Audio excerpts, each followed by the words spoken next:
The rain, though, is moving out. It sounds like Chris has more on the chances of us drying out for a good while. That would be nice. Better days are coming here, but that video of Indian Creek is incredible. It's wild. I mean, that's like class 4-5 whitewater rapids right now that you would seek out as an adventure to go take advantage of. Please do not get into that water there. It's very dangerous here with our various creeks and this flash flooding that is still in flood. The live power Doppler radar, that you see that by and large, it's a lot calmer than it was just a mere 5, 6, 7 hours ago when we had torrential rain across the area.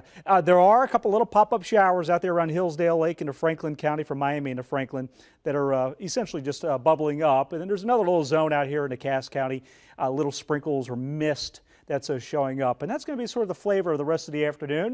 There will be some additional little pop-up showers that do occur, maybe even a random lightning strike, but nothing like we just went through from yesterday through the overnight into early this morning.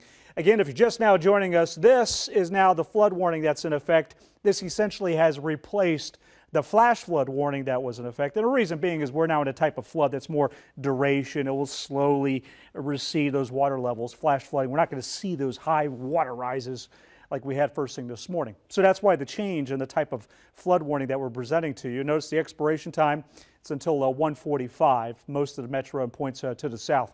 Here are the rainfall totals. And again, these are 24-hour totals, but much of this fell within 6 to 10, 11 hours. And so it just didn't have anywhere to go. And that's why we saw creeks become, well, like the mighty Missouri or the mighty Mississippi. I mean, that's the way they look this morning. Over 8 inches of rain in Odessa. Oak Grove was close to 8 inches. There's Harrisonville knocking on the door of 7 inches of rain.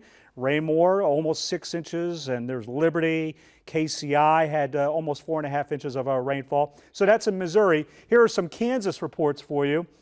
Over 6 inches in Lenexa. Roland Park had over 6 inches of rain. There's Overland Park at 5.5. Olathe, there's Gardner on down to where you get into that 1 to 2 inch rainfall here. And I want to show you area-wide the rainfall radar estimates, because I've had many of you reach out to me on social media and say, well, what about northern Missouri? Look at this. The corridor of the heaviest rain set up right over the metro, so it was just a few 1/100ths of an inch of rain. There were some folks up in northern Missouri that didn't see any rain. It was very localized. And this satellite radar loop here, you can see how it just absolutely erupted and continued to develop over the metro. Let's take this back one more time. You can see how they developed. This is going back to yesterday evening. There's late evening, overnight hours. Watch again how those downpours continue to fire right over the metro.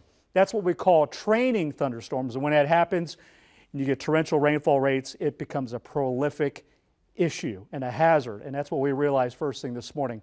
Just a few little scattered showers, pop-ups this afternoon, drying out this evening, and then your Friday really looks pretty nice. May get a little foggy in the morning, but it will have some good sunshine for you into the afternoon. Right now, mostly cloudy skies. Our Diagnostic Imaging Center tower cam view of the city. 80 degrees, and it's certainly very muggy. Feels like it's in the mid-80s. So 70s and low 80s are temperatures around the area. As we take you through the afternoon, notice by 4 o'clock, it's 84. We go from a 20 to a 40% chance of rain. We'll knock back the rain chance to 10% at 7. So if you have evening plans, you'll be in pretty good shape. And then at 10 o'clock, clearing skies, 75. And again, we may get a little fog to develop late tonight into tomorrow morning. Here's your StormTrack5 7-day forecast. And this is exactly what we need to see. Last weekend, we had the damaging winds with storms. Then we had the torrential rainfall. Enough of this weather already. Let's get a stretch of some really nice weather, and there it is. Through your weekend, sunshine, low 80s, mornings in the lower 60s, and it stays dry, Carolyn, into next